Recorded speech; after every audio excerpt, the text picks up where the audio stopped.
स्नेहाताईचं कौतुक आहे की ज्या वेळेला माझ्या अध्यक्षतेखाली अभ्यास गटाची समिती नेमली, मी प्रथम MMR रिजन मधल्या सगळ्या आमदारांना सांगितलं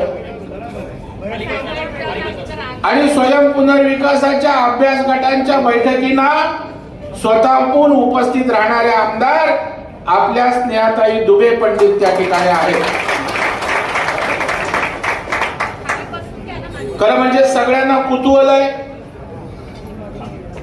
स्वयं पुनर्विकास म्हणजे नेमका काय, तो कसा होऊ शकतो, त्या संदर्भामध्ये ही प्रक्रिया काय आहे, प्रस्ताव कसा करावा, पैसे कसे उपलब्ध होतात, याचं सगळं मार्गदर्शन आमच्या हर्षद मोरे आणि त्यांची टीम या ठिकाणी प्रेझेंटेशनच्या माध्यमातून करणारच आहे. परंतु बांधवांनो, भगिनीनो, याच्यामध्ये काही मोठं टेक्नॉलॉजी नाहीये. स्वयं पुनर्विकास म्हणजे बिल्डर शिवाय आपली गृहनिर्माण संस्था आपण त्या ठिकाणी डेव्हलप करायची.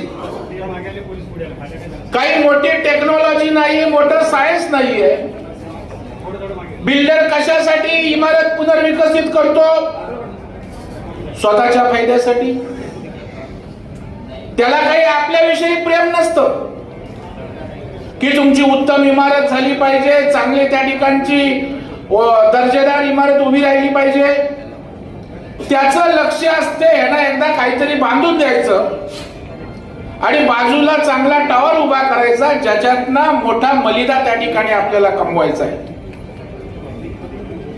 आणि मग आपण त्या ठिकाणी स्वयंपुनर बिल्डरकडे आपण विकासासाठी का जातो?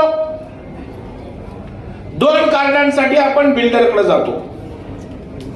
एक म्हणजे बिल्डर पैसे लावतो, बरोबर ना, आणि दुसरं ज्या परवानग्यांची कटकट असते ती आपला सर्वसामान्य माणूस बोलतो नको बाबा, ती भानगड बिल्डर बघेल काय, ते अंडर टेबल काय द्यायचं काय द्यायचं तो बघेल.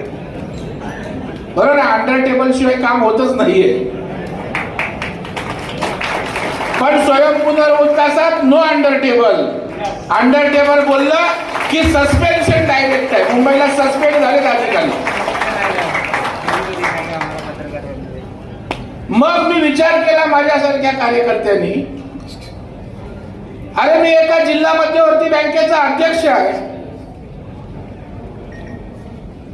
15,000 कोटीची उलाढाल असणाऱ्या एक मोठ्या बँकेचा अध्यक्ष आहे.